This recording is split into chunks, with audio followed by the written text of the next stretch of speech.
new psychological study from the National Institute of Mental Health. Just this morning, along with his longtime psychiatrist. The circle of depression is growing wider, broader. 15% of women suffer from this disorder.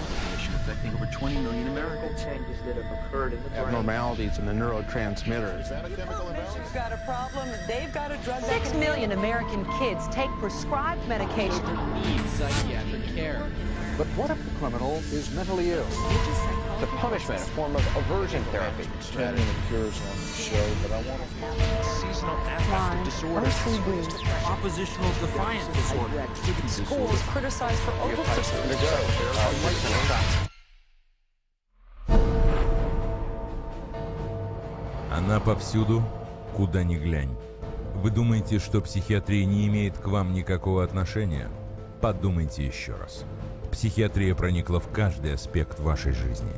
They basically believe that everyone is mentally ill. You smoke too much, it's a disease. You're too unhappy, it's a disease. You're too thin, it's a disease. You're too fat, it's a disease. Where are these coming from? These are coming from the minds of psychiatrists that are dreaming these things up, writing papers and getting published with their names on it, creating these new diseases. First he said that I had ADD. Then he said that I was depressed. Then he said I might be bipolar, but I don't have ADD anymore. And he said, you know, I've been noticing you, and I wonder if you have it too. What they decided is that both my husband and my son had a chemical imbalance that needed to be corrected with a chemical balancer. There is not one shred of credible evidence that any respectable scientist would consider valid, demonstrating that anything that psychiatrists call mental illness are brain diseases or biochemical imbalances. It's all fraud. There's no reliability of diagnosis, and there is no science. It's just pseudoscience. It's pretend science. This is one of the most open secrets in all of America in the psychiatric field, that nothing is being done that's legitimate, and they're billing for it. Психиатры утверждают, что более миллиарда человек на планете психически больны. За прошедшие 30 лет они выписали психиатрические препараты 543 миллионам человек. И прямо сейчас они сажают 17 миллионов школьников на стимуляторы и антидепрессанты. Во время недавнего опроса о научной основе их профессии, пожелавшие отвечать психиатры не смогли предложить ничего, кроме извинений. Psychiatric illness is not really an illness. How do you evaluate if someone is cured or sick? Cure is certainly something we look forward to. We had no earthly idea how to accomplish. We're not good at causes. We don't know what causes mental illness. Но это не помешало им объявить себя экспертами в сфере психического здоровья и лечить людей без их согласия. И каковы результаты?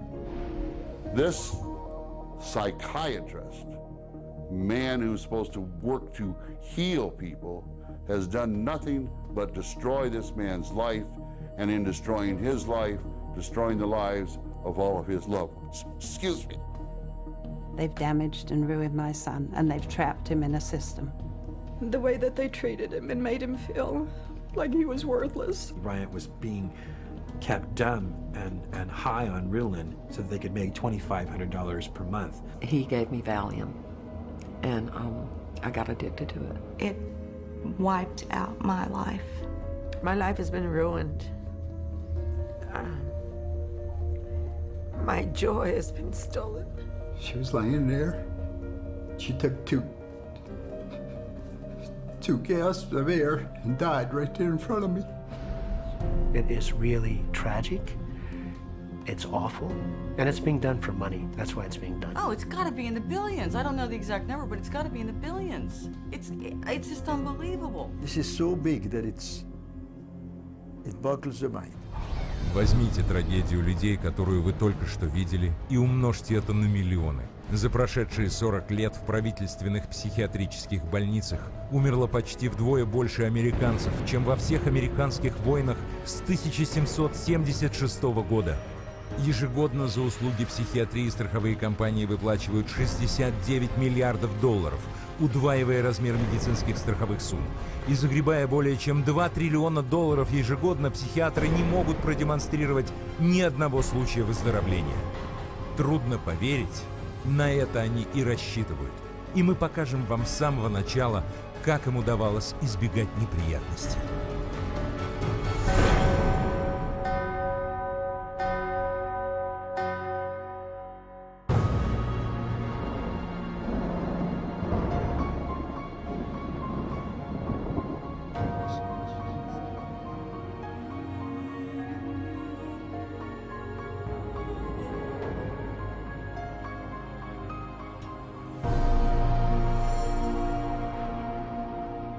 The roots of psychiatry have to do with control, power, and alienation from certain groups of people who were uncomfortable to be around. They were locked up in these places to get them out of the way. The history of psychiatry, I think, really is related to institutions. Вифлеемская королевская больница в Лондоне была одним из первых в мире психиатрических заведений. Обычно называемая бедламом, больница являлась всего лишь складом тех, кого сочли безумными. Обитатели были заперты по клеткам, кельям и стойлам для скота, прикованы к стенам, их избивали. И в то же время за плату пускали публику посмотреть на несчастных. В XVIII веке Уильям Бетти стал первым, кто начал говорить, что в его заведениях можно вылечить душевно больных. Благодаря сумасшедшим домам Бетти стал одним из самых богатых людей в Англии, хотя его методы лечения были такими же негуманными, как и в бедламе, и ни один пациент сумасшедших домов Бетти не был излечен. Его финансовый успех начал бум в бизнесе приютов для душевнобольных и дал психиатрам возможность нажиться на этой новой развивающейся индустрии. This was an era where, on both sides of the Atlantic, specialized institutions for the mentally ill are beginning to be built in large numbers. Those institutions date back certainly to the beginning of the 18th century, and in a few cases even earlier than that.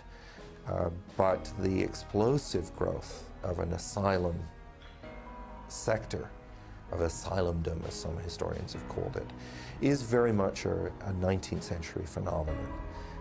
It's that period when the state is persuaded to invest tax dollars in building these places. Но хотя управляющие приютами богатели, психиатры еще не пользовались доверием публики настолько, чтобы увеличить поток поступающих наличных. In order to justify their profession, they needed to come up with these biological solutions, or they didn't have any profession. The only way for them to solve that was to attempt to start believing that these people that were suffering from emotional disorders was from a biological basis. Whatever was done to make this person more manageable would be simply called a treatment. And the sad reality is that many of these so-called treatments were, in essence, torture. The near-drowning devices that were developed in this period, for example, must have been appallingly frightening. For example, one device involved putting the patient into a coffin, closing the lid, and dumping it into a bath of water, and then opening it up and trying to revive the patient. There were a range of these things, and the mortality rate was very, very high. Затем психиатры стали придавать правдоподобность своим методам, маскируя их медицинскими терминами. Этот процесс переупаковки методов лечения стал известен как медицинская модель. Somebody who's really hyper and manic, if you're wrapped up in a cold sheet and dunked into some water, you're going to quit acting manic because that's a punishing treatment. So, but as soon as the symptoms started to go away, they started to believe that somehow by wrapping them up and dunking them in cold water, it was draining the toxics out of their body. So they built the medical model around that. Продвигая биологическую теорию душевных болезней еще на шаг вперед, американец Бенджамин Раш выдвинул идею, что слишком много крови в голове вызывает безумие. Лечение – удалить кровь любым способом, при помощи стеснения, холодной воды, кровопускания, даже ужаса. Таким образом и была создана новая медицинская модель. Benjamin Rush was probably the most famous American physician of the Revolutionary era. Rush was known as the master bleeder. He bled his patients for madness. He also invented something called the tranquilizer. It's a chair that looks a little bit like an electric chair. The patient was confined in this apparatus sometimes with cold water applied to his or her head for some hours at a time, and Rush announces in a letter that he's invented this new contraption and dubbed it the tranquilizer. Свои зачастую смертельные процедуры Раш детально описал в учебнике 1812 года, который был авторитетным справочником по психиатрии 70 лет. Раша так чтили, что в 1965 году на печати Американской психиатрической ассоциации он был обозначен как «отец американской психиатрии». К концу XIX века неудачи психиатров в излечении безумия стали угрожать их финансовым интересам, вынуждая их изобретать все новые медицинские модели. The cures promised were not delivered. So by the 1860s and 70s, a growing mood of pessimism was covering Europe and North America, that effectively the new institutions were ever growing in size, but not growing in their effectiveness. В 20 веке появилось больше медицинских моделей. Американец Генри Коттон калечил своих пациентов, ампутируя части тела и заявляя, что это крупное достижение в лечении психических болезней. The earliest target was the teeth and then the tonsils and the sinuses. But when patients didn't get better, the enthusiasts for this treatment then started to move down the body and to say, well, obviously patients have swallowed bacteria in their saliva, so stomachs need to go, spleens need to go, colons need to go. Когда поднимался протест общественности против пыток и калечения пациентов, психиатры изобретали новые методы, и каждый объявлялся чудодейственным средством, но на практике каждый в конечном счете оказывался не более эффективным и не менее зверским, чем предыдущий. This is a history of psychiatry, more or less, to damage the patient. I mean, this is a version of the original model, which was to chain them like animals. If you're doing it to somebody because you insist that they have to change, and you're going to do that by turning the screws, you might say, whether it's with medication, restraint, whatever, that's torture. And a huge part of what psychiatry has done really comes down to torture. В течение всего 20 века психиатрия стремилась узаконить себя, трансформируясь в отрасль медицины. Но они преуспели только в создании более эффективных способов умственной и физической пытки и убийства. Наследие, которое перешло к современной психиатрии с ее как никогда более выгодной медицинской моделью – массовая наркотизация миллионов. Но чтобы сделать это, психиатры должны были сначала разрушить одно из наиболее лелеемых убеждений человечества, заявляя, что люди не являются тем, кем они себя считали.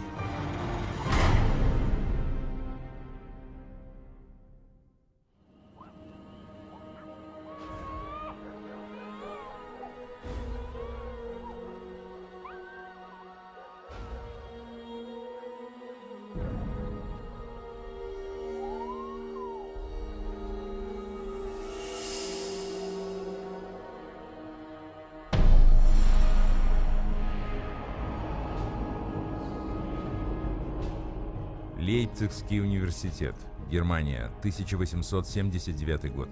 Эксперименты профессора Вильгельма Вундта по изучению человеческих чувств. Вундт заявляет, что мысли человека, его индивидуальность и поведение – это всего лишь химические реакции мозга. Wundt became frustrated with his inability to change behavior because he was dealing with the original, psychology. That's the psyche, that's the soul. He created a new science, which was based on man being an animal without a soul, to be trained, not to be a thinker, but to be trained. Студенты собирались со всего мира, чтобы познакомиться с учением Вундта, определяющим человека как бездушный организм. Дух этой эпохи был выражен немецким философом Фридрихом Ницше. Gott ist tot. Gott bleibt tot. Wir haben ihn umgebracht.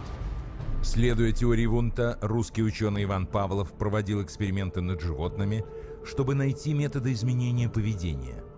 Pavlov studied in Wilhelm Wundt's laboratory in Leipzig, Germany, in the late 1800s. And he experimented with dogs, with electrodes and stimulus response, denying privileges to denying rewards. And he noticed that when you brought out some food in front of animals, dogs in particular, that they would begin to salivate.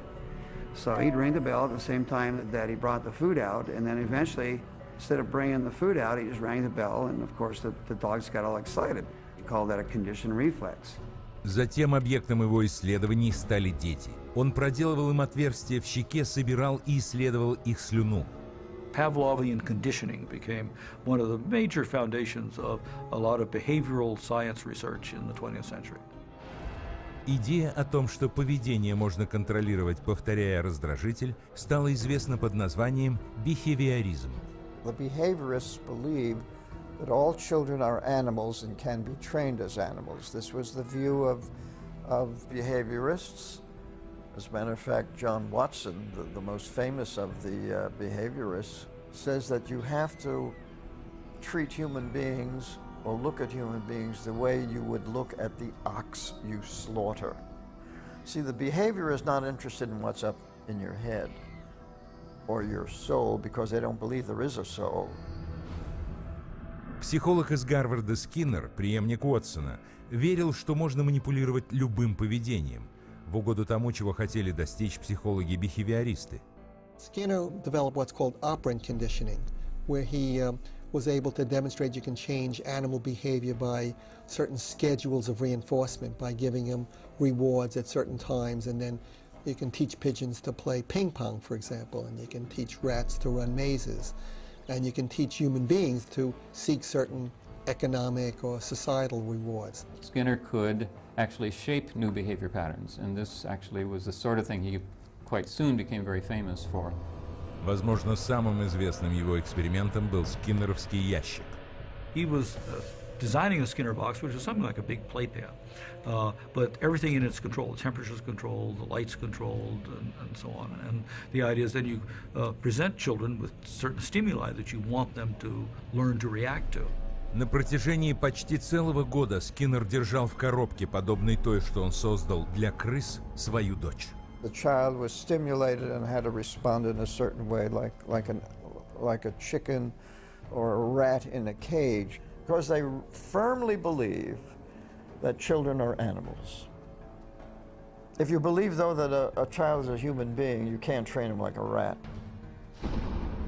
Американский национальный институт психического здоровья ежегодно выделяет около 40 миллионов из денег налогоплательщиков на исследования бихевиоральной психологии. Всего с 1948 года 19 миллиардов. Получая эти деньги, психиатры применяют все те же основанные на рефлексах приемы, что были разработаны Павловым, Уотсоном и Скиннером. Например, в Центре несовершеннолетних правонарушителей детей подвергали шоковым разрядам в 270 вольт. Эта процедура называется аверсионная терапия. Antoine was having a number of problems because he was up at a center that was shocking him every time he did anything. There was a button on a little, almost like a TV remote, that would be used and pushed. They will get an additional shock for trying to remove the electrode. So they're expected to sit there and let this electricity pass through their skin without trying to remove it. If they yell in anticipation of the shock, they will shock the student an additional time for yell. The cost to send a student to Judge Rottenberg from New York is about $214,000 per student. These students are tortured.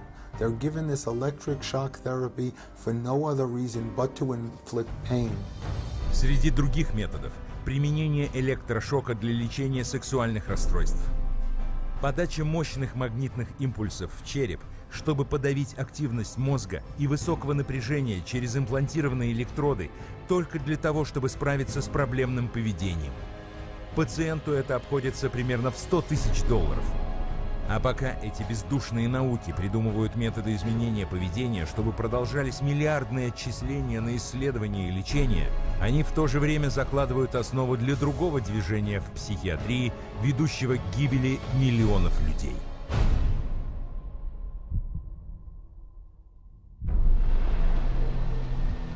January 1945. As World War II comes to a close, the full horror of Hitler's final solution is exposed, with grotesque killing factories unparalleled in human history. Mass graves filled with corpses of men, women and children, murdered by starvation, bullets and poison gas. What could drive men to commit such atrocities against their fellow human beings? Ответом является псевдонаука, названная Евгеникой, созданная и продвигавшаяся психиатрами за десятилетия до прихода нацистов к власти. The eugenics movement got started in 1883 with Francis Galton, and he felt that human beings should take evolution in their own hands, and that the most talented individuals, the most healthy individuals, the most attractive individuals should have more offspring. There was great concern that people that they considered had poor genes were reproducing faster than the people they considered had good genes. They felt that a medical solution might be the proper one. This is what led to the sterilization movement. It resulted in sterilization of mentally ill people, sterilization of retarded people, sterilization of people we don't like politically and sociologically. So the problem is not with genetics. The problem is a pretend phony genetics used to justify inhumane social policies. Несмотря на то, что Евгеника существовала лишь как недоказанная теория, к началу 20 века она стала популярной почти в 30 странах от Англии до Бразилии, Мексики, Швейцарии, России, но особенно в Соединенных Штатах, где широко практиковалась насильственная стерилизация. Eugenics movement in Germany was somewhat different than the eugenics movement in the United States in that there were many more physicians and psychiatrists. Alfred Plutz was one of the pioneers in the German eugenics movement and how to control the population of those whom he considered inferior. In 1905, along with his brother-in-law, Ernst Ruden, he established the first organization for racial hygiene. Alle Nationen haben sich mit einer außergewöhnlich großen Menge an minderwertigen, schwachen, kranken und Verkrüppelten abzugeben. Durch kluge Gesetze über Sterilisation würden wir auch in der Lage sein, den vernünftigsten Weg der Zeugung herbeizuführen. Гитлер был особо впечатлен исследованиями американского последователя Евгеники Мэдисона Гранта. Гитлер объявил книгу Гранта «Уход великой расы» своей личной Библией. The German eugenicists welcomed the Nazi advent to power because the Nazi program could fund the very programs that they had in mind. The Nazis gave them political support, financial support, and conversely, the psychiatrists gave the Nazis a medical justification for their genocidal policies. Something like 40% of German psychiatrists had joined the SS by 1933.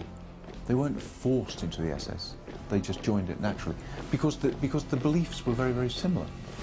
Ruden and his work led directly to the decision to move from sterilization to murder. Их план был прост. Во-первых, убедить общественность в том, что слабоумные хотят покончить со своим тяжким существованием, но не могут высказать это, и что их убийство является актом милосердия. Затем расширить определение низшей, чтобы включить туда свидетелей Иеговы, евреев, цыган, гомосексуалистов, всех недостойных жизни. Психиатры сняли пропагандистские фильмы, известные как нацистские смертоносные фильмы. Их показывали во всех 5500 кинотеатров Германии. Geisteskrankheit ist als ein Erbübel eine der größten Gefahren für die Volksgesundheit. Irrtum ist, dass sich solche Kranken glücklich fühlen und am Leben hängen. Sie haben überhaupt kein Daseinsbewusstsein. Wer von ihr befallen wird, dem ist die schwerste Last des Schicksals auferlegt. Ein Dasein ohne Leben. It first started with passive violence, which is starvation. It then intensified to lethal injections, and finally it developed into systematic gassing and cremation. Их штаб-квартира была расположена в Берлине под печально известным кодовым названием Т-4.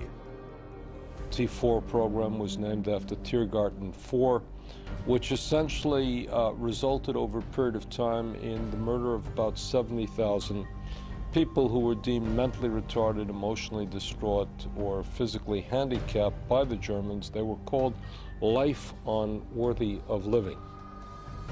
Убийства были опробованы в психиатрических учреждениях по всей Германии. Затем уничтожение людей переместилось в концлагеря, где палачами были лучшие немецкие психиатры. Пауль Ницше, директор Т4, заявлял: Das Aussortieren in den Konzentrationslagern lief etwa genauso ab wie in den Nervenheilanstalten. Und mit selbigen Erfassungsbögen. 6 million Jews died in concentration camps and as a result of Nazi extermination policies. Rudin congratulated Hitler for making his, that is Rudin's, 30-year dream come true. После того, как нацисты сдались, состоялся международный суд, который должен был призвать психиатров к ответу за их военные преступления. Но американские психиатры в страхе за будущее психиатрии вмешались в процесс и сделали козлами отпущения лишь горстку немецких психиатров. There were some doctors who were prosecuted, but very few. Ernst Rudin returned to Switzerland at the end of the war. He did not serve any prison time. One of the strangest things of all about the legacy of Nazi science is that some of the nastiest psychiatric eugenicists at the end of the war went back to work either in Germany or sometimes in the United States.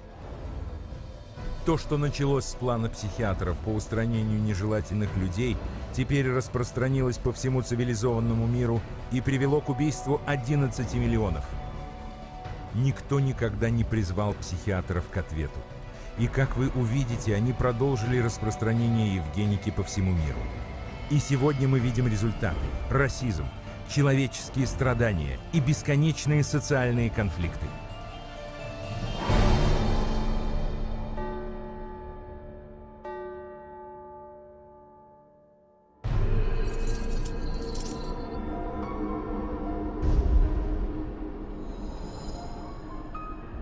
After World War II, a new eugenics was resurrected out of the bones and ashes of the old eugenics.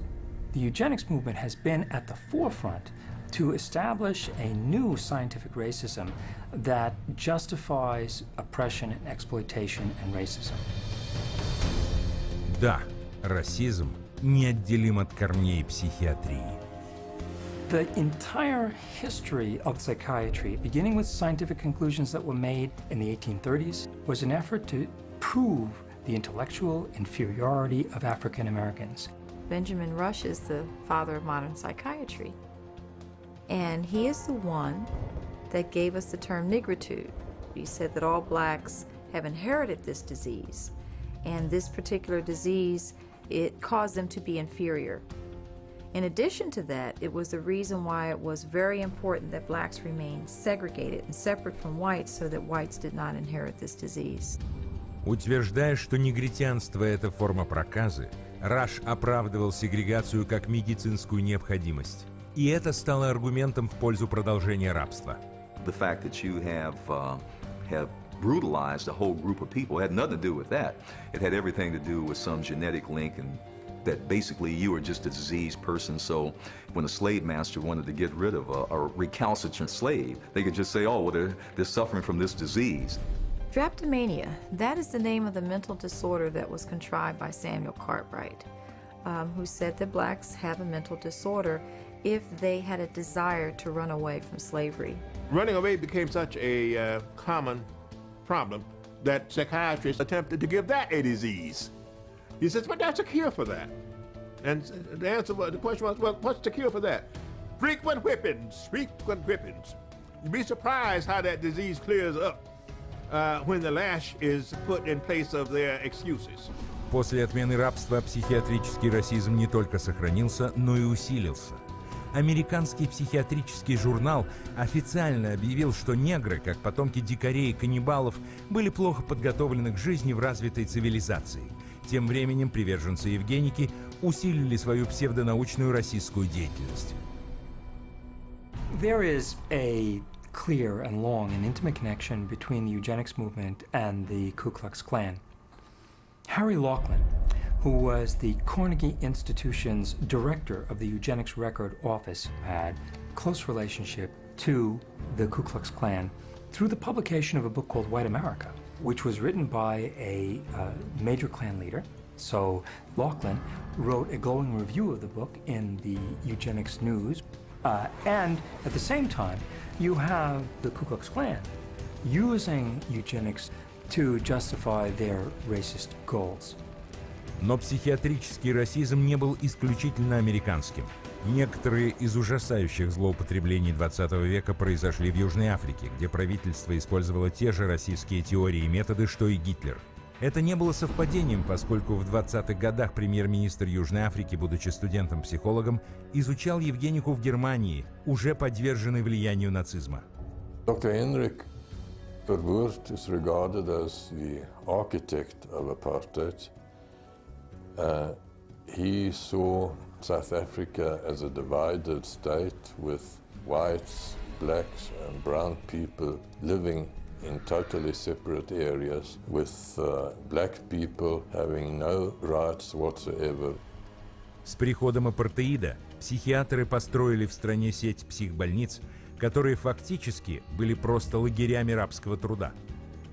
These places operated under a private company by the name of Smith, Mitchell and Company. They were saving money through the cheap accommodation for psychiatric patients while making massive fortune out of money that Parliament had appropriated for medication. So it was a corrupt system.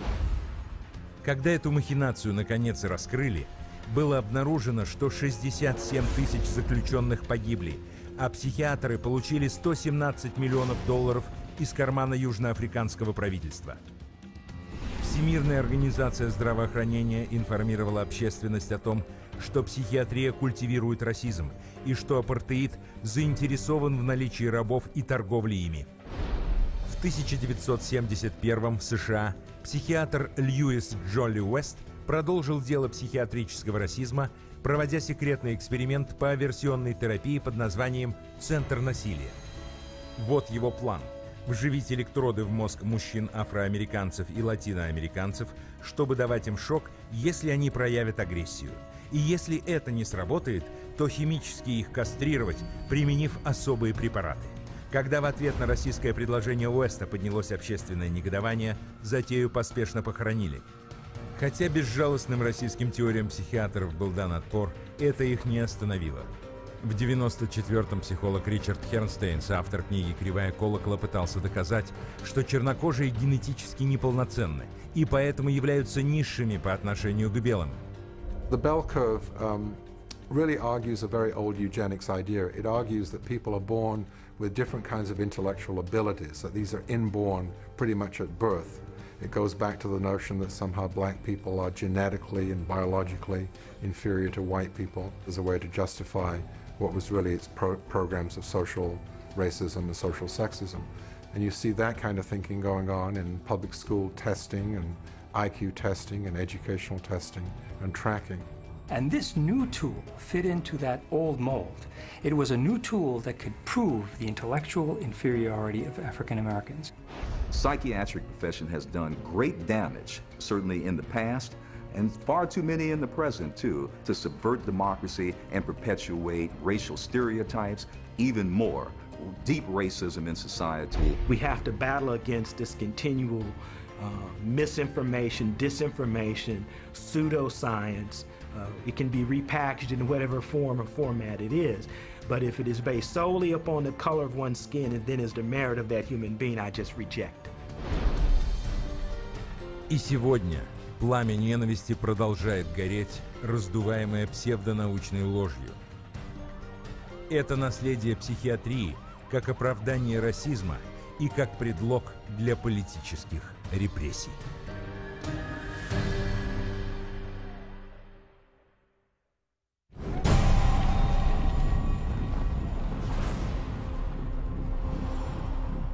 Быть верными коммунистическим идеалам, убежденно, с революционной настойчивостью претворять в жизнь ленинский завет, учиться коммунизму, трудиться самоотверженно, по-коммунистически, всей жизнью своей, утверждать на земле: дело Ленина, дело партии, ленемся!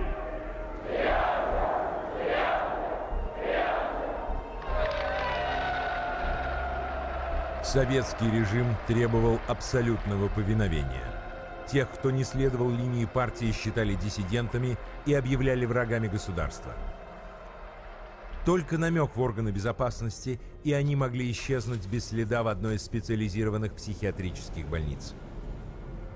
Невзирая на опасность, диссиденты воплощали свои идеи свободы в действие. Я вел жизнь тайную, конспиративную. Никто не знал, что я это делаю. У меня была маленькая подпольная типография. И я стал делать листовки. Другие считали себя законопослушными советскими гражданами. Я, например, считал, уверенно считал, что я один из лучших советских людей. Когда уже даже меня арестовали и написали особо опасный государственный призыв, я рассмеялся. Я при нем, при этом же самом нынешнем генерале, рассмеялся. А он меня вызывает психиатра на утро. По мнению советских психиатров, все диссиденты страдали от негибкости убеждений, что подпадало под новый диагноз – вялотекущая шизофрения. Вот когда допьешься, тогда я заем. Так, до конца пей. Пей, я буду с ним. Ребята, ну заставьте его. Давай пей, брат.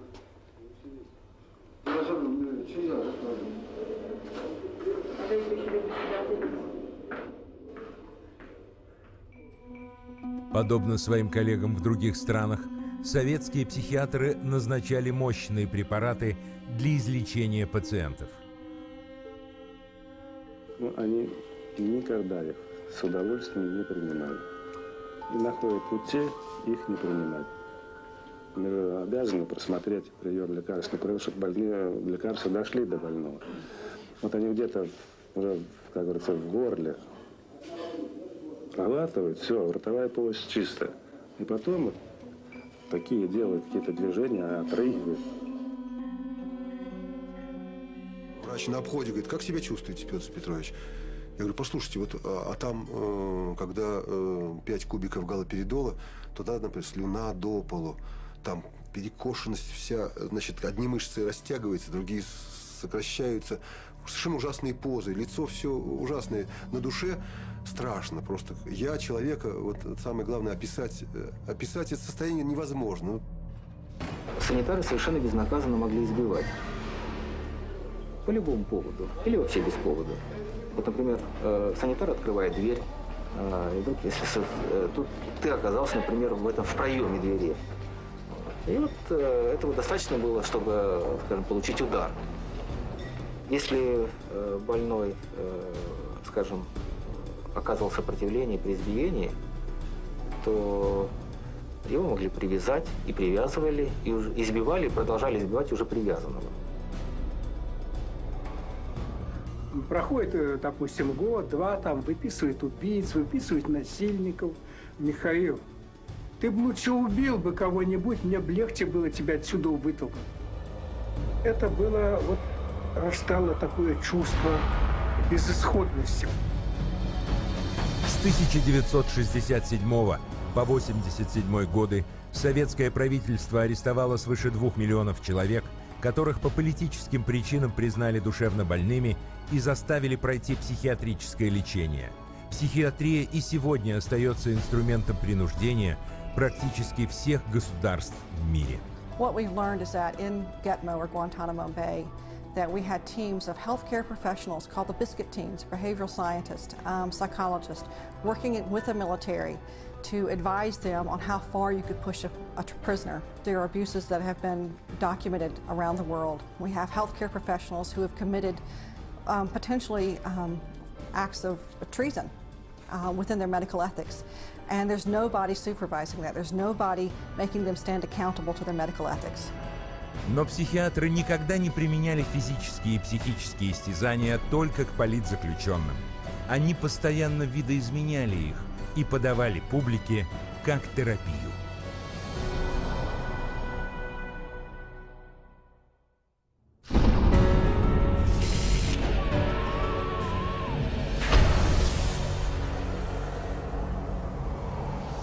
Начиная с 20-х годов, психиатры взяли на вооружение новый набор процедур, дававшие, как утверждалось, эффект в результате преднамеренного повреждения мозга. Manfred Sokal had this notion that he could kill just the bad brain cells, that somehow we have good brain cells, we have bad brain cells. So if you give people enough insulin, you kill those bad brain cells, and if the person survived this epilepsy, they would be better off for it. Хотя конвульсии вызывали тяжелые повреждения позвоночника у 40% пациентов, Шакел объявил свой метод успешным, указывая на инфантильное состояние, в которое они впадали. В больницах появились специальные отделения для инсулинового шока, и коматозная терапия превратилась в большой бизнес. Его превзошел Ладислаус фон Медуна из Венгрии, полагавший, что он может изгонять психические заболевания, вызывая припадки, разрушающие мозг, с помощью препарата метразол. He noticed his epileptics had no mental health problems, and his mental health patients, his psychiatric patients, seemed to have no epilepsy, and so he thought doing one would obviate the other. The theory was that epilepsy and schizophrenia couldn't coexist in the same brain, and that if epilepsy was induced, that a seizure was caused, it would, quote, drive out the schizophrenia. There's no scientific basis for this whatsoever. Метразол оказался быстродействующим и выгодным. За одно утро один психиатр мог с помощью химического шока привести 50 пациентов в покорное и управляемое состояние. К 1939 году метразол был уже настолько популярен среди психиатров, что его использовали в 70% американских клиник и во многих других странах мира. Финансовый успех от применения инсулина и метразола вдохновил на создание еще более прибыльного метода вызывать конвульсии, повреждающие мозг. How is electric shock therapy done? We use these electrodes. We place them on the patient's head like this, and then by means of this machine, we pass a controlled electric current through the brain, just for a fraction of a second. The patient doesn't feel it. Iстоки этой чудодейственной процедуры нужно искать на римской скотобойне. In Italy, in 1938, two Italian psychiatrists decided to observe that before slaughtering pigs, in order to make the pigs more docile, they would apply electrodes to their temples that were hooked up to wall current, and that this stunned the pigs, but it didn't kill them, and they could then slaughter them. Well, this gave them the encouragement to try inducing convulsions with electricity.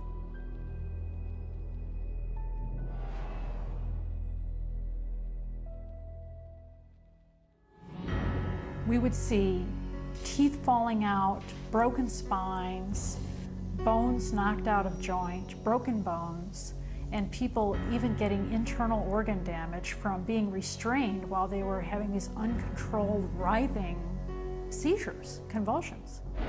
Many patients have been returned to their homes and jobs who might still be here if it were not for this helpful form of treatment.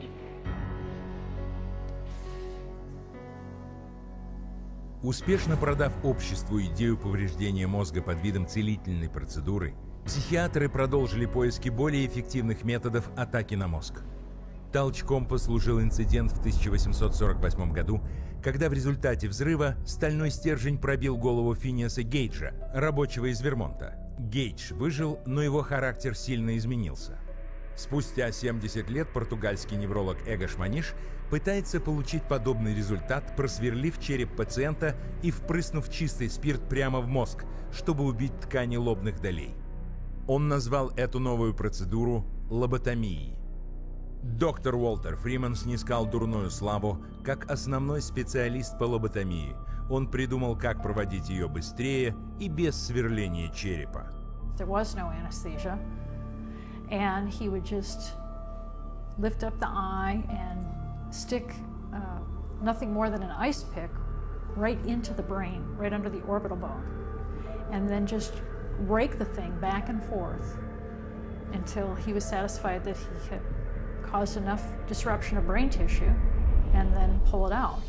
Фриман разъезжал по стране на своем лоботомобиле, театрально кромсая мозги пациентов на сцене, а иногда прямо в машине.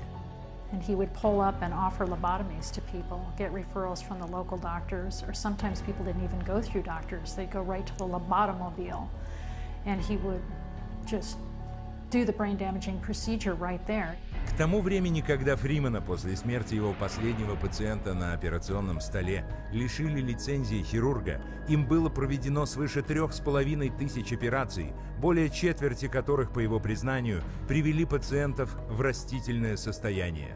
They lobotomized 1 million people in the 40s and the 50s and beginning of the 60s until they came to the conclusion that this was a destructive treatment.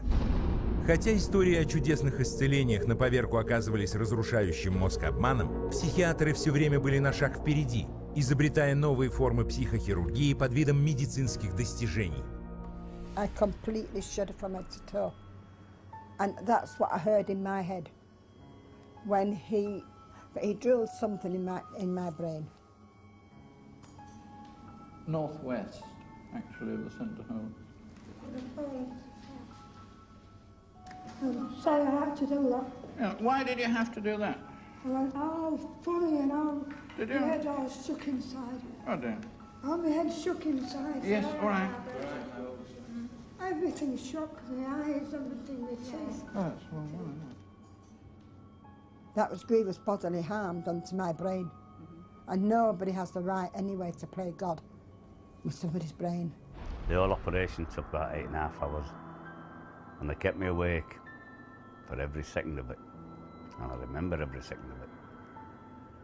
And I still remember it to this day because I have this operation every day of my life.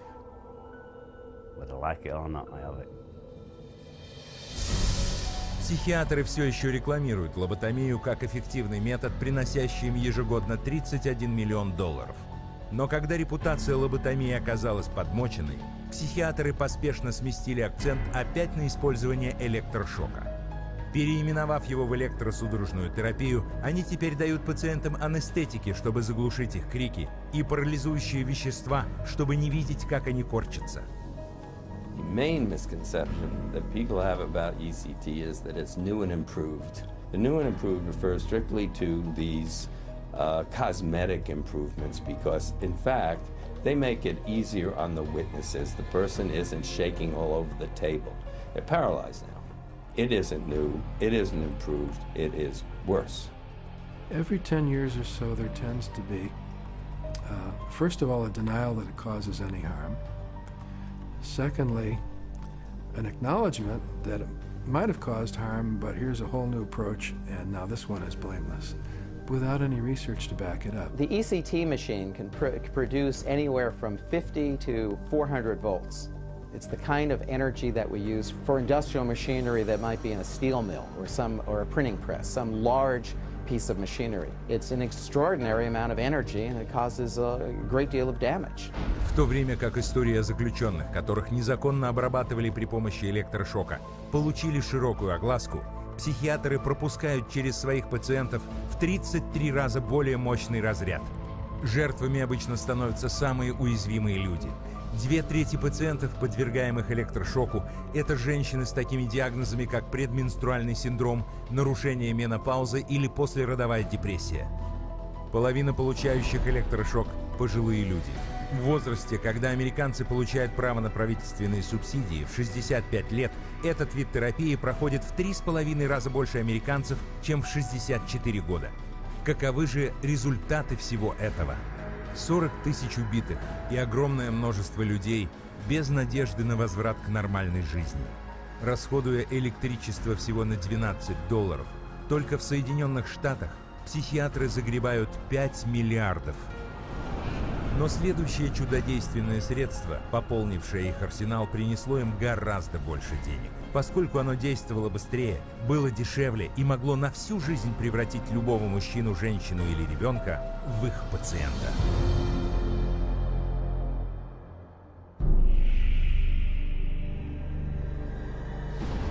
К началу 50-х психиатры открыли очередное чудо-лекарство. Их новое изобретение, химикат, предназначенный для истребления паразитов у свиней, разрушал функции мозга почти так же, как и введение в глазницу шила для колки льда. Это был старый подход в новом обличии.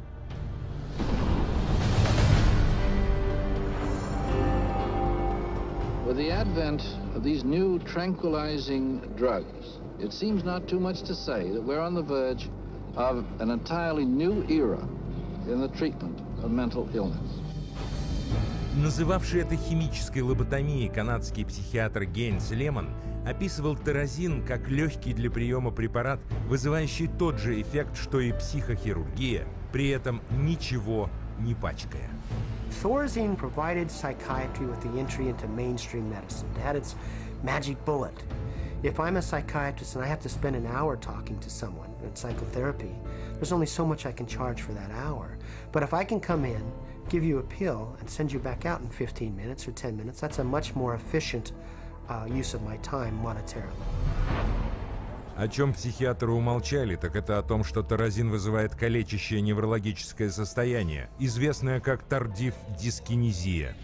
And that's a neurological syndrome where you have muscle twitches, abnormal jerks, which are uncontrolled, and they either last for a long time or sometimes they're permanent.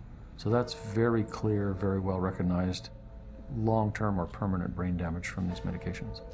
Mr. Blount has virtually no signs of his original illness now. The signs that the movements of his mouth are completely side effects of the drugs that he was on for 20 years. Mr. Blount is quite rational. He understands what's going on.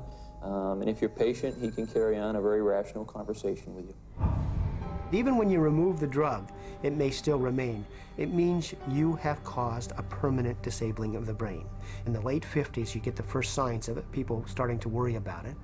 But it's not until the late 70s that psychiatrists start warning their patients about it. 20 years. У производителя таразина, компании SmithKline-French, были серьезные причины хранить это в секрете. Только в течение года компания получила 3000% прибыли. Общество и пресса оставались в неведении относительно тяжелых побочных эффектов, а видные доктора и психиатры собрались в Пуэрто-Рико, чтобы заложить основы для широкого применения подобных препаратов в будущем. Психиатр Натан Клайн отметил в итоговом отчете конференции: present breadth of drug use may be almost trivial when we compare it to the possible number of chemical substances that will be available for the control of selective aspects of man's life in the year 2000. Доктор Клайн возглавил движение, наводнившее мировой рынок новыми чудо-препаратами при поддержке широкой рекламной кампании, на которую уходили сотни миллионов долларов. Психиатрия стала индустрией наркоторговцев. К 70-му году Американская психиатрическая ассоциация настолько зависела от денег фармацевтических компаний, что 30% ее годового бюджета поступали от рекламы препаратов в ее официальных журналах. So we had money flowing to trade organizations, we had money flowing to the doctors, and to their journals. Well, we all know that that is going to influence how they think. The majority of National Institute of Mental Health and National Institute of Health scientists are getting more money from drug companies on the side than their tax-based salary. При таком потенциальном заработке психиатрам была нужна лишь научная, все оправдывающая теория. Их решение – официальный отчет, утверждающий, что все проблемы разума происходят от химического дисбаланса в мозге, и для его коррекции требуются лекарства. This chemical imbalance is one of the greatest fallacies ever foisted upon patients and the public. There is no chemical test to show an imbalance related to any psychiatric disease, whether it's depression, anxiety, what have you. The chemical imbalance is for the benefit of the psychiatrist. It has to be there so that psychiatrists can treat it. Однако мошеннические теории о химическом дисбалансе не могли скрыть свидетельств об ужасных побочных эффектах, таких как акатизия. Akathisia is like an extreme inner nervous agitation. People describe it as wanting to crawl out of their own skins. And this happens with great frequency, and it is absolutely, totally well understood to be associated with suicide and violence and homicide. За годы накопились горы сообщений о побочных эффектах и частых случаях насилия, членовредительства и смертей. В 1991 году законодатели, медики и общественность наконец-то вынудили администрацию по лекарствам провести расследование. I know with absolute certainty that if Charles had any idea of the side effects of Prozac, he would never have taken it. I had two sons, David Lee, age 8, Billy 16, wife 20 years, all gone. I'll tell you why. After being on Prozac for 21 days, my wife shot and killed both of these two boys right here. She turned the gun to herself and shot herself twice. I took the 9mm automatic, sat down on the bed and put the gun to my head. And I blew a 4-inch hole out the back of my arm instead of my head. Thank God I was a lousy shot. Had someone looked further into Prozac, steps could have been taken to avoid it. Вместо беспристрастной комиссии слушания проводились психиатрами, большинство из которых имели финансовые связи с фармацевтическими компаниями. They basically couldn't find an expert, a doctor, a psychiatrist, at a leading medical school who basically in some way or another didn't have a consulting agreement, hadn't taken money from the pharmaceutical companies. I do not find from the evidence today that there is credible evidence to support a conclusion that antidepressant drugs cause the emergence and or the intensification of suicidality and or other violent behaviors. 500 deaths, 33 murder cases, and over 20,000 adverse side effects. Would you like to tell me why this drug is still on the market? Is there an alliance, an unholy alliance between the psychiatric community, the pharmaceutical industry, and the FDA? And the answer is yes. Этот дьявольский союз стал очевиден в 1997 году, когда фармацевтические компании убедили АППЛ разрешить им рекламировать препараты широкой публике. Психиатры подписывали необходимые медицинские документы, и продажи всего за 3 года подскочили в 2,5 раза.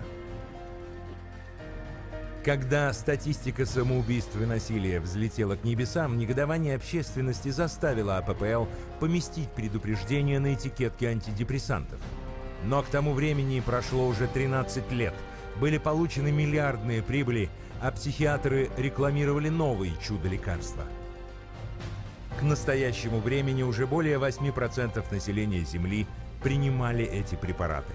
При содействии лженауки и с одобрения продажных контролирующих органов сумма от продаж достигла $27 миллиардов в год.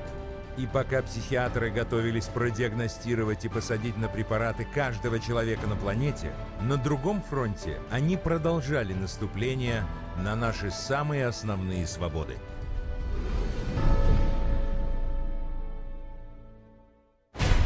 Психиатры требуют абсолютного права определять, что является наилучшим для так называемых душевно больных. В конце концов, те безумны и не способны оценить свое лечение.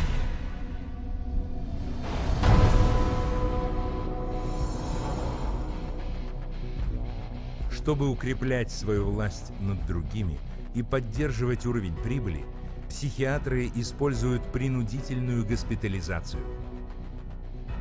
When you go to a real doctor, say a family doctor or a cardiologist, a patient always has the right to refuse treatment. So there is no such thing as involuntary treatment when it comes to clinical medicine as practiced by real doctors. Psychiatrists, of course, believe that people can be treated against their will. В 1956 году психиатр Уинфрид Оверхолзер представил Конгрессу план, нацеленный на то, чтобы вывести принудительную госпитализацию на новый уровень. План был таков: приобрести землю на Аляске, построить там гигантскую психлечебницу и изменить законы о госпитализации так, чтобы любого можно было отправить туда по одному лишь знаку психиатра. Законопроект прошел через Палату представителей, однако, когда об этом стало известно, общественность пришла в негодование. Законопроект, который называли «Американская Сибирь», был быстро отклонен Сенатом.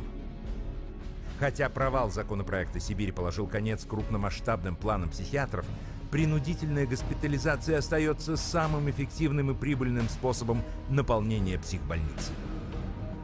Again, the person has committed no crime and has no trial and is sent directly to a mental hospital, which is really a prison. How many people go to an insane asylum and say, please lock me up? Doctors don't lock up anybody. Psychiatrists lock you up. Можно даже детей отнять у родителей. Нет никакой юридической защиты. They just invaded our home. They came in with officers. Our kids were scared. You know, they come in with pieces of paper and say, you're giving us your kids. And it's like, you know, how can they just come in and do that? She said, you could be arrested for medical neglect. And I said, but how is that when, you know, this is my child? And I see that he doesn't need that much medication. Why would you threaten me with something like that? At 10 p.m., 2 policemen and 2 social workers came to my house and took all 4 of my kids away. В больнице пациентов накачивают препаратами и применяют к ним меры физического стеснения. The more a person objects, the more this objection is construed as symptom of a mental illness. At which point the person would be locked up in restraints. There would be the ankle, the knee, the waist, the head, the wrist, and the shoulder restraints. And if when that process was happening, if there was almost any resistance at all, the person then would be medicated to a point where they would almost be knocked out. We had one case where they actually took a patient in a seclusion room and beat him up. And then they lied about it to the services that investigated. So it's a pretty wide range of abuse issues that we've encountered. Персонал провоцирует пациентов на насилие, так как за каждого усмиренного пациента они выставляют страховым компаниям счет до $1500 в день. A patient would resist diagnosis, resist treatment, and also want to leave treatment while they were at the hospital. And invariably, every time, that person's situation would be exacerbated until they were put in constraints and medicated, at which point there would be documented reasons to keep that person in treatment. Бремя подобных выплат ложится на общество в виде растущих сумм медицинского страхования. Что касается жертв, для них это кончается травмами или даже смертью. 16-year-old Rochelle Claiborne died in Laurel Ridge's care last August. The state report shows during the restraint, quote, Rochelle stated several times she could not breathe. In almost all respects, the staff behaved appropriately, followed the standards.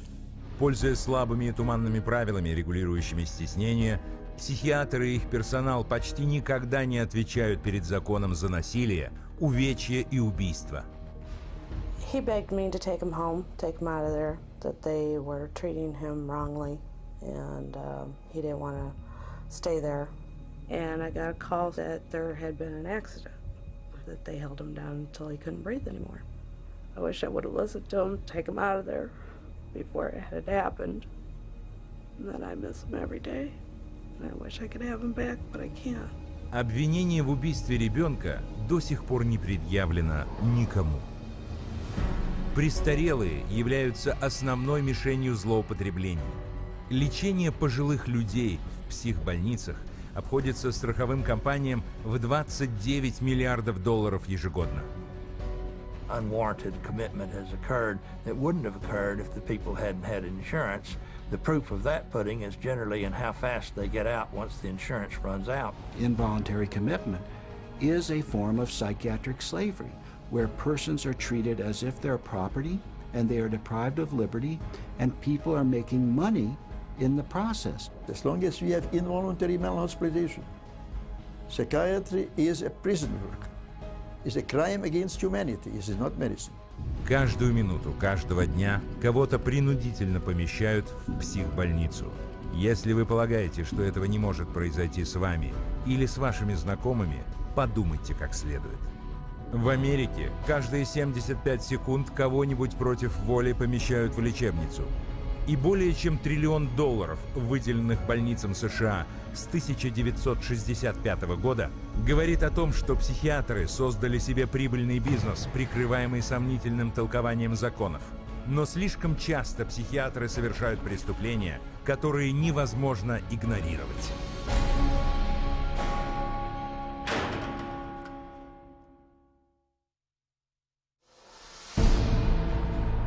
The FBI has raided the headquarters of one of the nation's largest operators of psychiatric hospitals. Hundreds complained of overbilling, misdiagnosed conditions, and insurance fraud.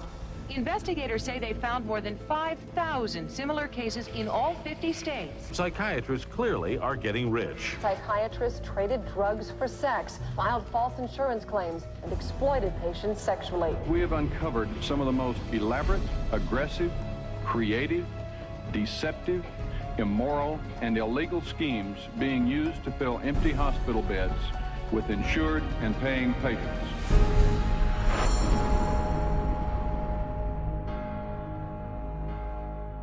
Каждый психиатр дает клятву следовать этическим нормам поведения и ставить заботу о пациентах превыше всего.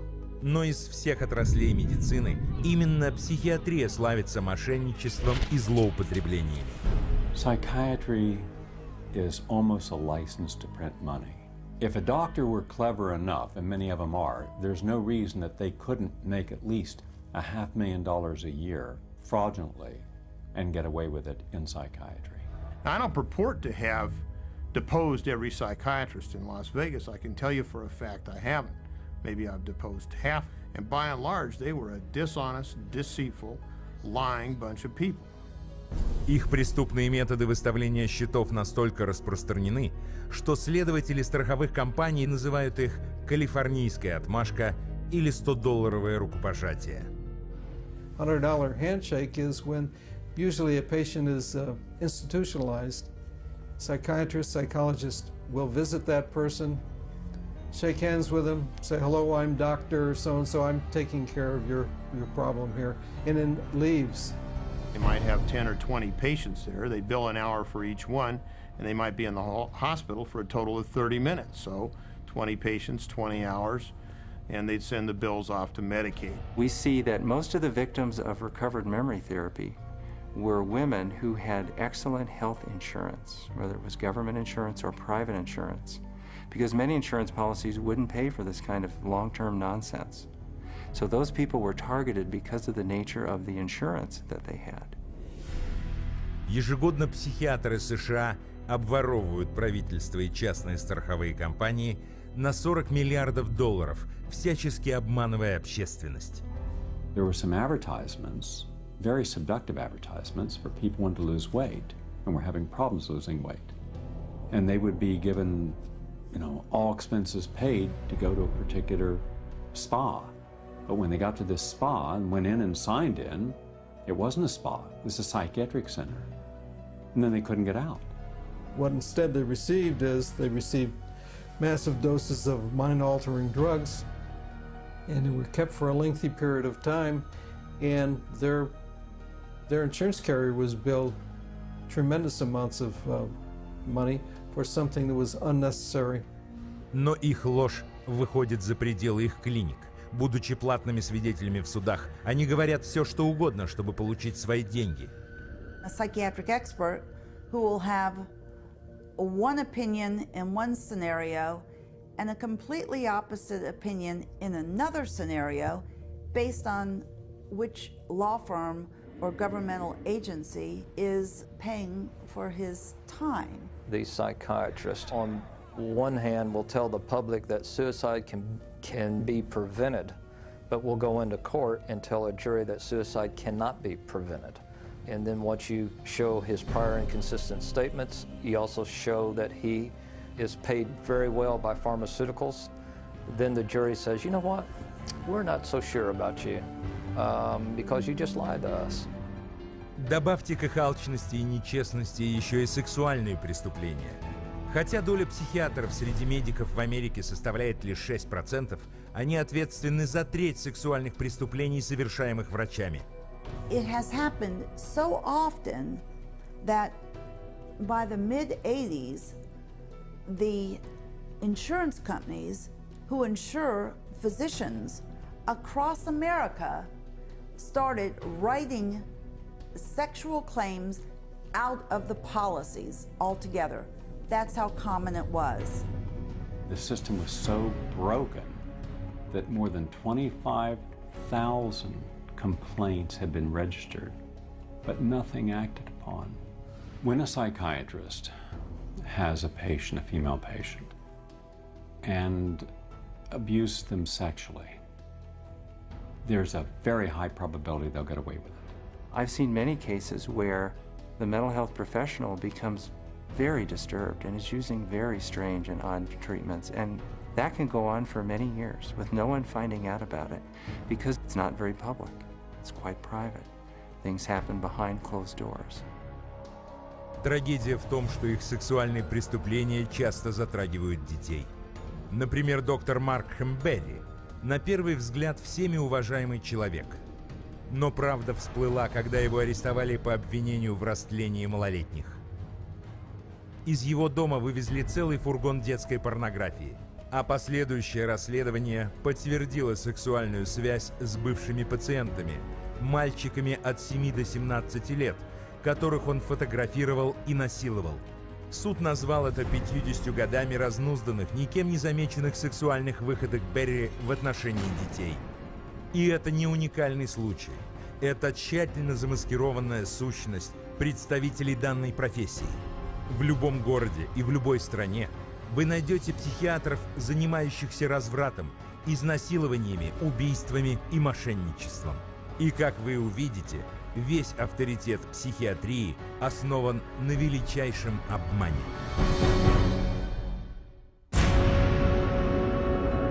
I was diagnosed with a chemical imbalance, manic depression. They diagnosed me with having ADD. He told me I had conduct disorder, ADHD, mild depression, major depression, manic depressive, borderline personality disorder, compulsive disorder, anxiety, depression, and schizophrenia, depression, sleep disorder, identity problem disorder. There's no such thing as mental disorder. A mental disorder is whatever someone says it is, and if the person saying this is a mental disorder has enough power and influence, then people believe, oh, that's a mental disorder. Но без авторитета у вас не может быть ни власти, ни влияния. Поэтому психиатрия создает авторитет сама себе. It's based on a grab bag of checklists for disorders that are published in a book called the DSM, which is the Diagnostic and Statistical Manual. There are no statistics in this book, by the way. That just makes it sound more scientific. They create this cluster of disease, and they get together and they vote. Is this a disease? All in favor, say aye. It's marketed as a scientifically based document. Now, the American Psychiatric Association, which publishes the DSM, do a lot of work to create an aura of scientific precision around the DSM, but it's not scientifically based. С момента выхода в свет первого издания DSM количество психических расстройств, внесенных в него голосованием, выросло до 374. И каждое новое придуманное расстройство – это новый способ обманывать людей. If you have 27 ways to bill in the DSM, that's 27 ways to bill. If you have 300, that's 300 ways to bill. So you can pretty much find anyone walking on the street that could fit into a DSM somehow. When you build insurance companies, you can't say the word. You've got to say a number. And they have numbers for the most ridiculous things. You know, like arguing with your mother or peeing in the bed. Adolescent rebellion disorder is an official psychiatric diagnosis. Arithmetic learning disorder is an official psychiatric diagnosis. General anxiety disorder is a recent diagnosis.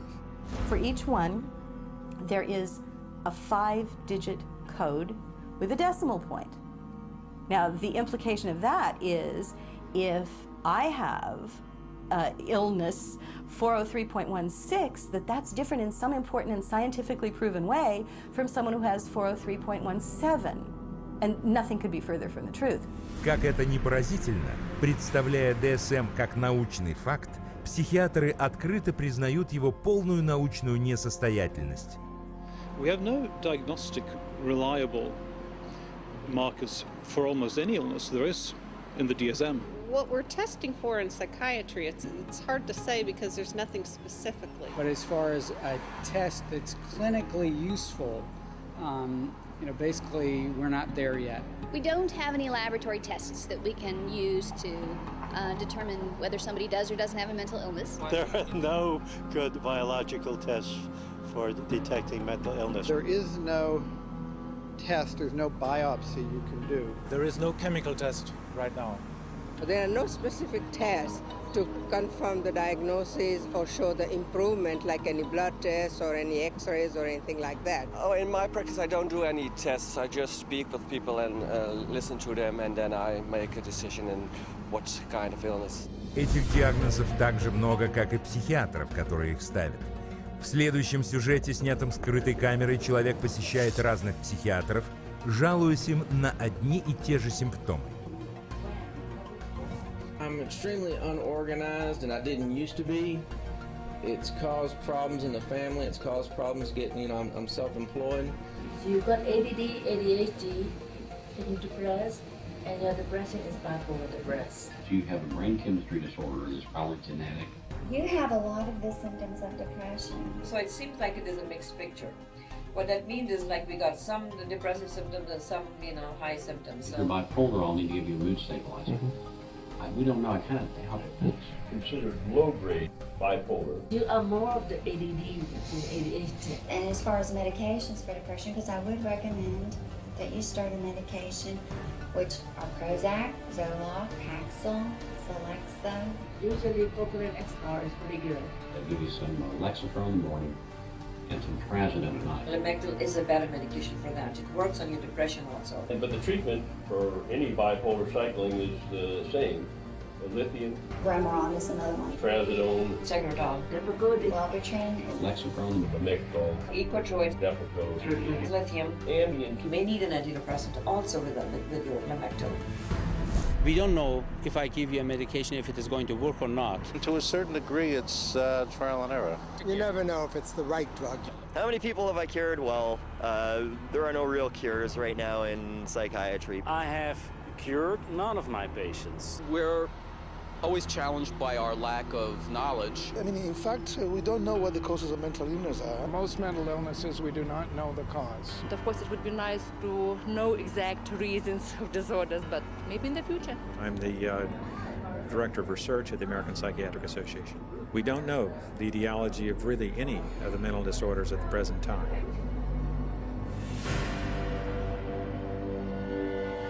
DSM-5 is coming out. It's grown to 10 times its original size, and it labels everybody. I could find 5 diagnoses that would fit you or anybody else. Сравните это с научными методами исследований патологии, которые выявляют реальные заболевания на основе точного диагностического обследования. We do millions of laboratory tests as well as the structural examination and the microscopic examination. It's a whole series of applied scientific procedures. In the case of psychiatry, there isn't any laboratory tool that can precisely identify psychiatric disease and allow it to be classified. It's not as if there's some study of tissue or some study of the body or some study of matter. These are all categories which are made up. They're simply made up. They don't exist in nature. They're decided upon by psychiatrists and voted on. Но выгоду от ДСМ получают не только психиатры. Где психиатрические диагнозы, там и психиатрические препараты. The pharmaceutical corporations now contribute enormous sums of money for the education of psychiatric residents and for the support of research by their professors, so that psychiatry today has become in America, has become very largely learning of which drug to use with which disease or disorder. We need to make sure that we understand the very close interactions among the American Psychiatric Association with its DSM, the pharmaceutical companies, who love the fact that every time there's a new edition of the DSM, there are dozens more categories in there, and so more conditions for the drug companies to say, oh, we've got a pill for that. В 2006 году в ходе расследования было выявлено, что 56% психиатров, решающих, какие еще расстройства нужно включить в ДСМ, имели финансовые связи как минимум с одной фармацевтической компанией. И сегодня мы наблюдаем последствия этого. Горы препаратов от выдуманных расстройств, подкрепленных произвольным диагнозом из ДСМ. The fact that it is couched in the language of science without necessarily having any of the scientific data or underpinnings to justify it is as threatening as anything we've seen today. Очередной и самый дорогостоящий трюк психиатрии, цель которого одурачить общественность, подражая настоящей медицине, сканирование мозга. We can scan all the brains we want to. The fact that we see changes in different people's brains, changes in functioning, doesn't mean that we've discovered anything that has its origin in the brain. It just means that we're seeing changes, but it doesn't mean that there's something wrong with the brain. Психиатры и психологи используют ДСМ, чтобы заклеймить 450 миллионов человек во всем мире психически больными. А ведь 450 миллионов – это население Франции, Италии, Германии, Канады, Австралии, Великобритании и России вместе взятых. Объем продаж препаратов, прописываемых психиатрами, достиг 27 миллиардов долларов в год, а государственное финансирование для этих пациентов приносит психиатрии 440 миллиардов в год. И большая часть этих денег поступает за счет диагностирования и накачивания препаратами наших самых доверчивых и незащищенных.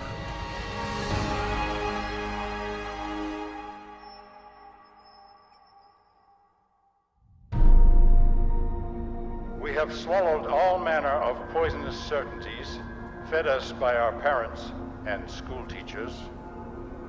If the race is to be freed from its crippling burden of good and evil, it must be psychiatrists who take the original responsibility.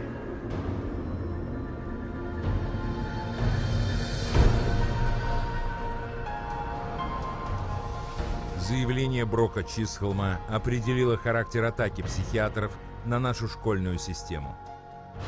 They actually said that the purpose was social control, not to pass on knowledge, not to give him something so that he can go into the world of work. В 1950 году психиатры и психологи со всего мира собрались в Белом доме с предложением полностью переориентировать школьную систему.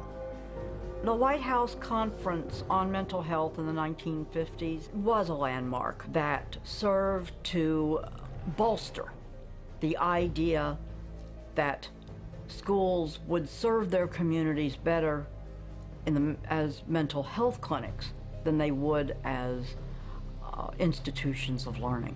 In the early 60s, the world of psychiatry started to really go places in this country. Little by little, it came into our schools, our educational system. И к 1965 году это приобрело форму закона. Психиатры получили добро на массовое диагностирование школьников и пичкание их препаратами. A child is labeled ADD or ADHD the minute he can't sit still for a 10-15 minute period of time, or he talks constantly, or ignores the teacher completely. That will get him and earn him an ADD or ADHD label. Постановка диагноза «синдром дефицита внимания и гиперактивности» СДВГ пошла полным ходом в 1987 году. Всего за один год диагноз СДВГ был поставлен 500 000 американских детей. К 1994 году это число выросло почти до 4,5 миллионов. В ответ на тревогу общественности по поводу этой эпидемии Национальные институты здоровья, финансируемые правительством США, созвали комиссию из видных врачей-психиатров, чтобы разъяснить родителям и педагогам, что такое СДВГ. I would like any member of the panel to describe a typical ADHD in terms of symptomatology. Mark, would you like to? Since you see them in your practice. I mean, I think the panel has been frank, and you know the difficulties here are immense in terms of these. I mean, it is hard. It's very hard to know how to answer this question. They cannot, you know, even when.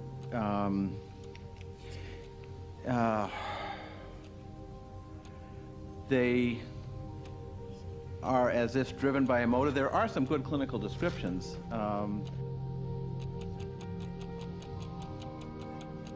And I think, you know, I think the part of the problem is the profession keeps changing the diagnosis. At this time, we do not have a diagnostic test for ADHD. Therefore, the validity of the disorder continues to be a problem. Однако это шокирующее признание не остановило школьных психиатров. 2 года спустя число американских школьников с диагнозом СДВГ достигло отметки 6 миллионов. Сегодня 20 миллионов детей в мире имеют диагноз «учебное расстройство». Зачастую постановка диагноза занимает всего несколько минут. We would sit behind a two-way mirror along with the parents. We would then look at the child. We would do small manipulative activities with them to see where their deficit was. It was wrong what we were doing. We were looking at a 5-minute glimpse of this child's life and saying, okay, here you go. Here's a little pill, take it, you'll be fine. Эти маленькие таблеточки, вроде риталина, адералла и концерты, отнесены управлением по борьбе с наркотиками США к категории веществ, вызывающих наркотическую зависимость вместе с кокаином и героином. When I was on the Ritalin, it made me just feel like totally different, like I wasn't even who I was. I was, flipping out, was twitching, going crazy. I felt like I was out of it all the time, like I wasn't there, I wasn't human. You're just a zombie, pretty much. You do what you can just to get by and just don't do anything extra. My mother never teased me, but she thought I really had ADHD and I was wrong, and I had something wrong with me. So I thought she'd feel bad and feel sorry for me if I died, but then again, I thought that she would miss me a lot, and I also love her a little more than I wanted to kill myself. And so I stopped when I realized that. Обилие назначенных по рецепту препаратов дало детям новый источник дохода. Они продают свои таблетки школьным товарищам. It's called kitty cocaine. They take the Ritalin and they just repackage it and they sell it on campus to the kids because it's like speed. I figured if I was gonna do drugs, I might as well make it worth it. And I ended up doing street drugs and then ended up getting into it really bad. We're looking at marijuana and other things as being gateway drugs, and actually the so-called medications are a greater gateway drug. The Ritalin drugs are backfiring big time because if the child is already disruptive and he takes cocaine, he's going to be a lot more disruptive after he's taken it. It is not going to calm him down. Boom, she got on the drugs and her personality changed, her behaviors changed, they became erratic and dark and violent, and it was just a nightmare. He kept having adverse reactions, becoming very, very angry. He could not control his behavior, he couldn't control his temper. He was on 5 different psych meds, Prozac and lithium, and he was 7 years old. And he was unable to function. He would have rages and then crying and all kinds of just violent rages, grabbing knives and all of this. The list includes 15-year-old Kip Kinkle withdrawing from Prozac when he shot 22 classmates, killing 2 after murdering his mother and stepfather at his home in Springfield, Oregon. 18-year-old Jason Hoffman on Effexor and Celexa when he opened fire at his California high school, wounding 5. 15-year-old Sean Cooper on a mix of antidepressants when he shot students in Idaho. And 17-year-old Eric Harris on Luvox when he and partner Dylan Klebold killed 12 classmates and a teacher in the bloodiest school massacre yet, Columbine. За этим вообще теряется изначальная цель, ради которой дети ходят в школу – получение образования.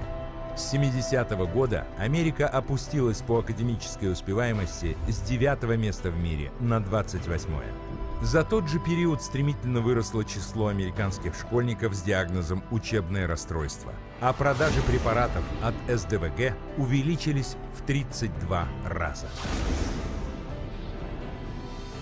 Children don't ask for psychiatric drugs. Children don't ask to be diagnosed. They don't want to be called crazy.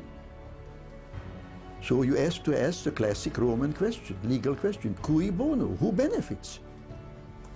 The people who make the diagnosis.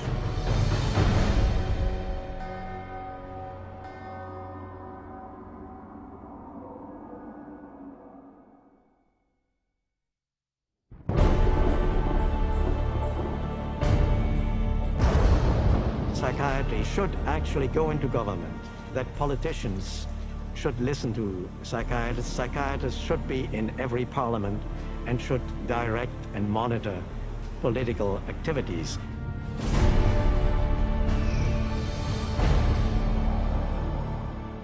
За период чуть больше столетия психиатрия проникла во все сферы общества по всему миру.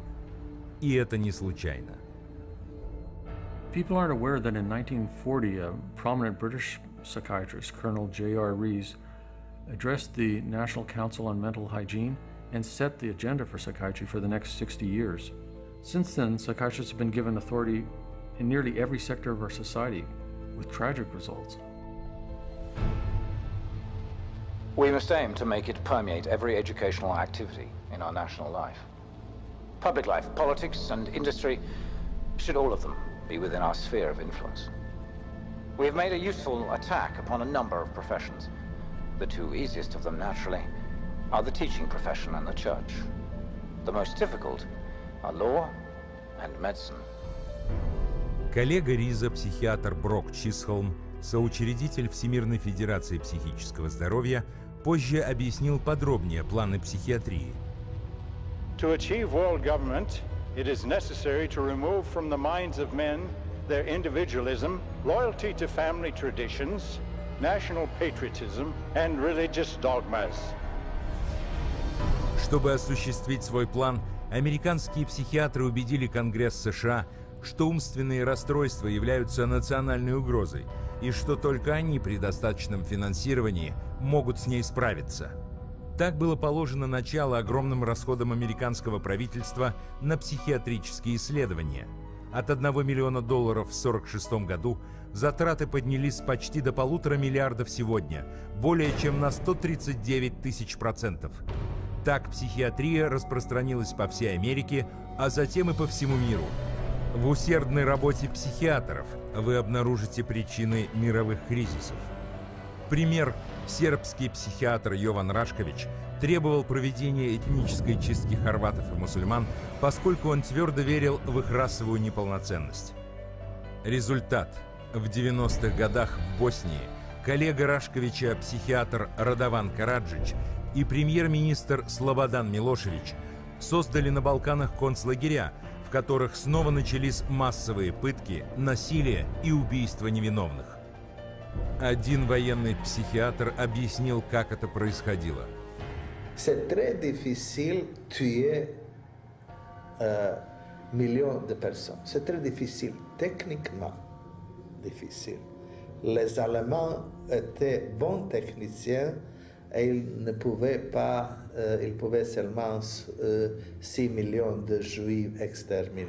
Ils massacrent, par exemple, 100 ou 200 de personnes, ou viole sans femme et sans jeune fille.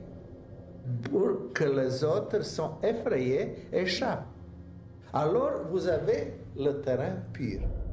С помощью стародавней павловской теории условных рефлексов, скрещенной с современными методами контроля разума, психиатры и психологи могут превращать обычных людей и даже детей в убийц. You could train them to use firearms indiscriminately. You could train them to shoot people with very little feeling or thought. You could train them to use abusive and brutalizing procedures in order to obtain information with no hesitancy, with no concern. Это то, как создаются террористы. После событий 11 сентября Усама бен Ладен стал известен как вдохновитель терактов. Но главарем и мозгом Аль-Каиды является Аман Аль-Завахири, обучавшийся психологии и фармакологии в университете Каира и являющийся автором пособия Аль-Каиды по использованию психиатрии для принуждения. А организатор террористических взрывов в Мадриде Абу Хафиз, другой член Аль-Каиды, использует те же самые методы управления сознанием людей. You can implant memories. Memories are potent sources of motivated behavior. If you implant enough memories of specific kinds, you can shape and change the nature of human thinking and feelings. And it was thought to be a kind of ultimate weapon because what greater weapon could there be than control of the human mind? You can control minds and you can move people around, particularly when you control their lives. It's easier to control their minds. When we look at psychiatry and psychology, social control is the primary agenda. И этот план претворяется в жизнь по всему миру прямо сейчас. Компании по отсеву душевно нездоровых преподносятся общественности под безобидно звучащими названиями типа «Teen Screen», «Проверка подростков». The national government is actually encouraging it and wanting to test every single kid in our public school system. All children are put under this kind of a test for psychiatric evaluation, a 10-minute test that tells them absolutely nothing. I predict that upwards of 90% of all the people screened will be diagnosed as having a psychiatric disorder, which means that we'll have an entire generation that will be a perfect profit center. Вдохновитель программы Teen Screen – психиатр Дэвид Шаффер, консультант Министерства обороны США. They're not just screening children to have complete control of the 52 million children in school. They're screening now, and that bill, they will screen their parents, and they will screen all adults in America. The idea of mass screening for mental illness in the American population, run by a government initiative, is one of the scariest ideas I ever heard of.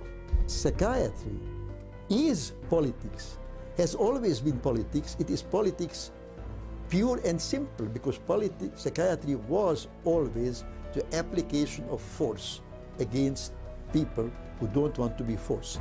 It's a sad thing, and parents better wake up. Society better wake up, because we're in serious trouble if they don't. План психиатрии по проникновению во все сферы общества становится реальностью. У нас нет эпидемии психических расстройств, у нас эпидемия психиатрии. С этим можно и нужно что-то сделать.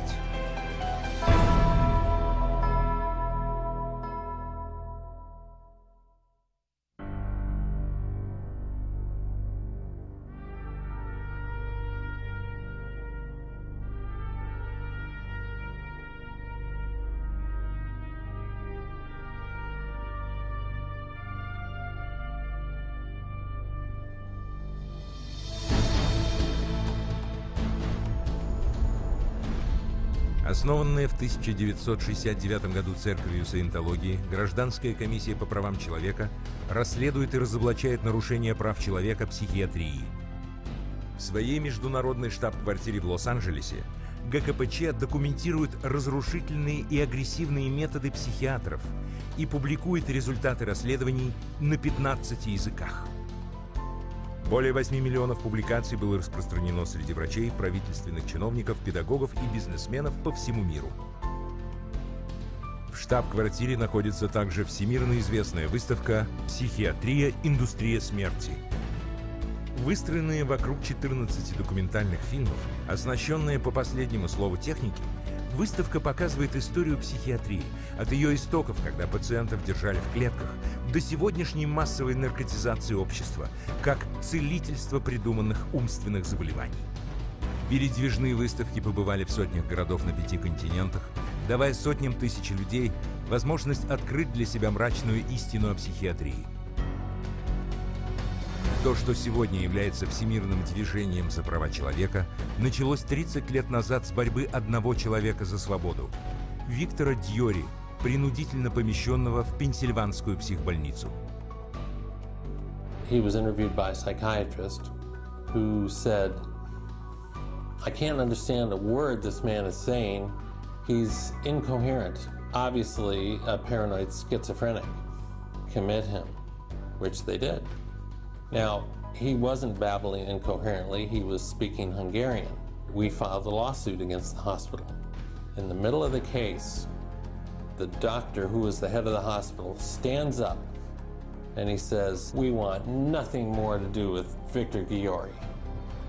Виктор Дьори был первым из многих тысяч людей в мире, кого защитила ГКПЧ. CCHR challenged involuntary commitment laws throughout the United States and internationally, and what we found was that people were being incarcerated without any legal rights. They had no right to an attorney.